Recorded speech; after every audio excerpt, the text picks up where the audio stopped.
Insights channel. Steve here, and this is taken from my new book Secrets of Enoch Insights, which is based on the second book of Enoch. This is chapter 27. Now here's the original verse from the book. And I commanded that it should be taken from light and darkness, and I said, be thick. And it became thus, and I spread it out with the light. Of course, it's God talking here. And it became water, and I spread it out over the darkness, below the light. And then I made firm the waters, that is to say the bottomless, and I made foundation of light around the water, and created 7 circles from inside, and imaged it, well, that's the water, like crystal wet and dry, that is to say like glass, and the circumcision of the waters, and the other elements. And I showed each one of them its road, and the 7 stars, each one of them in its heaven. And they go thus, and I saw that it was good. Comment number 1. Now what on earth is this verse talking about, as one can't build the planet without earth and rocks, etc. This above verse mentions 7 stars and waters, but no earth, question mark. Circumcision, definition. Cannot find a definition for this word, but it would seem to mean circulation or flow. The earth, according to creation science, is made with a canopy of water above it. Well, it was that way in pre-flood times, but 100 miles up in the sky, which used to protect the earth from UV and cosmic rays, was the reason people used to live for 900 years before the Great Flood. The earth is also strongly influenced by the stars, which are taken care of by God's angels of light. And that's according to this second book of Enoch. Why was the canopy 100 miles up in the sky? Water that used to protect the atmosphere. This is the location apparently where gravity and centrifugal forces cancel each other out in opposite directions, and thus the canopy would just float there at that level, protecting the earth from harm from radiation. Genesis 1:6-8. And God said, let there be a firmament in the midst of the waters, and let it divide the waters from the waters. And God made the firmament, and divided the waters that were under the firmament from the waters that were above the firmament, and it was so. And God called the firmament heaven. Job 37:18. Hast thou with him spread out the sky, which is strong, and as a molten looking glass? This above verse in Job is clearly stating that the waters above the sky used to look like a mirror or a looking glass in pre-flood times, before the canopy of waters was destroyed. The firmament of heaven here is talking about the sky. God is stating here, at the beginning of creation, he made the land and seas. Far above the sky, he also placed waters, which are known as a canopy. It is estimated the water canopy above the earth was between 1 to 5 meters thick and circulated around the entire globe. I also believe that the earth was created hollow, and there would have also been a canopy of waters above the undersurface of the earth for the exact same reason. According to ancient Hebrew texts, the Garden of Eden was located inside a hollow earth, which is reflected in the Jewish mystical book, the Zohar, along with other books. It shows God creating the land and seas in Genesis 1:9 and 10, makes a distinction from the waters above the sky or firmament of heaven. Genesis 1:9 and 10. And then God said, let the waters under the heavens be gathered together into one place, and let the dry land appear. And it was so. And God called the dry land earth, and the gathering together of waters he called seas. And God saw that it was good. It sounds like God is explaining how he made the earth, and he mentions the bottomless, Well, I explained in a video some 5 years ago that when God created the earth, that perhaps it was similar to a pottery class. I used to do pottery when at school.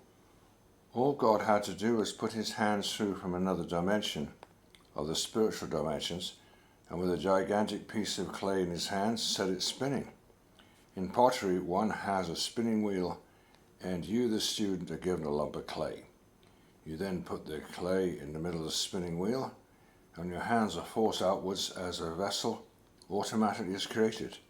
You notice right away that the vessel is hollow and has holes at the top and bottom. And I think that is also what God is describing here. Described a hollow earth in mentioning the bottomless, which is inside the earth. See my video on YouTube on the hollow earth, holes of the poles. Comment 10. Created 7 circles from inside. Well, there was a famous scientist called Sims some hundreds of years ago, claiming the earth was both hollow and that there were actually globes, one inside the other inside the earth, with holes at the poles, and each one could support life.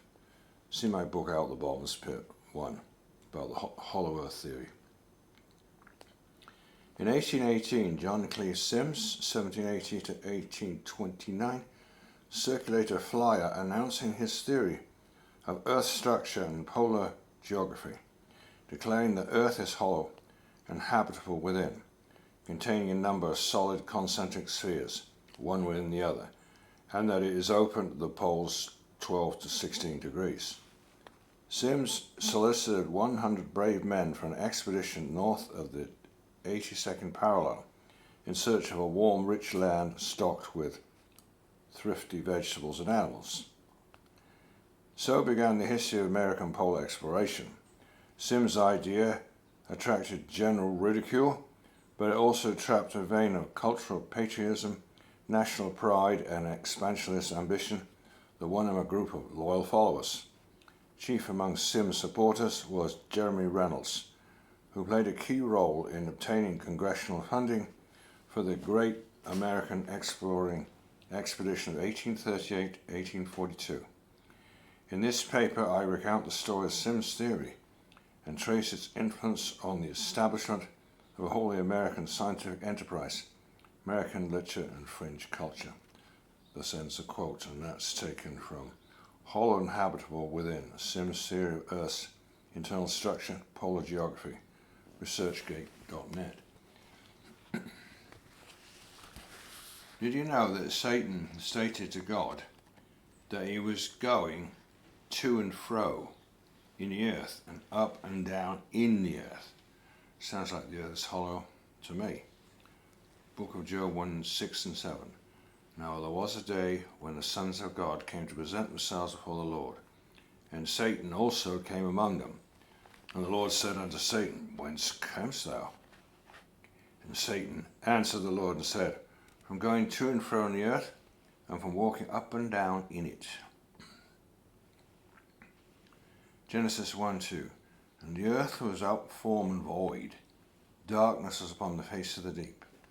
This verse in Genesis seems to be describing the original mass that God had in his hands while making the earth, without form and void. Void can also mean emptiness or an empty place.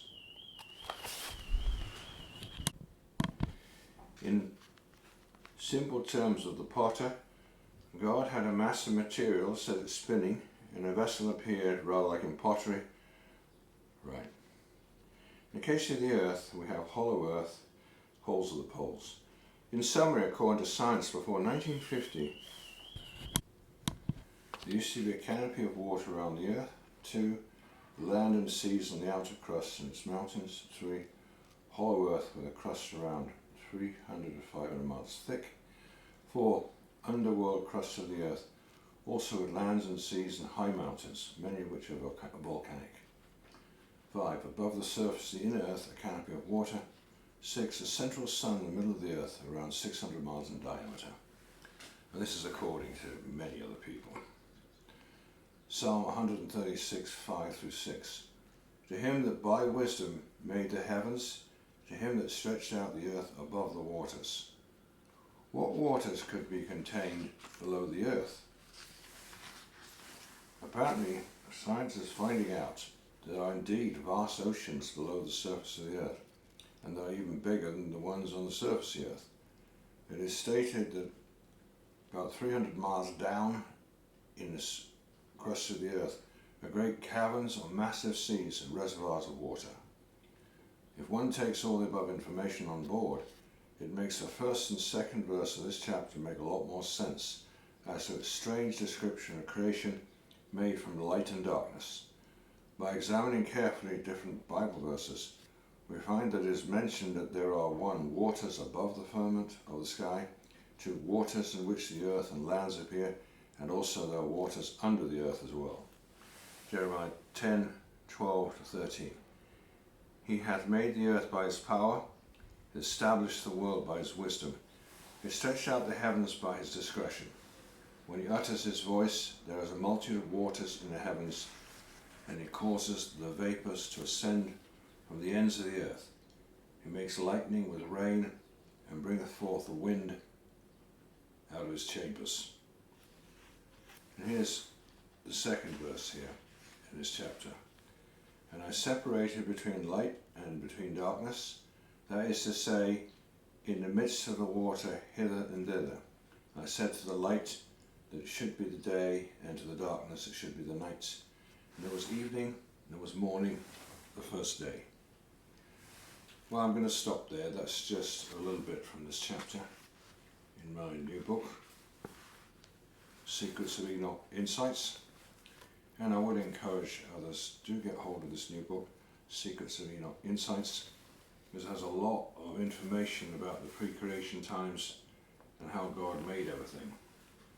It's known as the second book of Enoch, or the Secrets of Enoch in Slavonic. So thanks for listening, and I would encourage you, please do go on my new website, www.insightspublication.com, and on this new website I will be telling about what I used to say on my old website, which is what's going on. In other words, explain what's going on in the world as we speak. I'll start doing that shortly. But that's another channel on my www.insightspublication.com. And in the meantime, I'd encourage people to get hold of my books, which I now have 9 insights books based on the APOCRYPHAL books, and 2 books on the paranormal and the supernatural. Okay. Well, thanks for listening. Bye for now.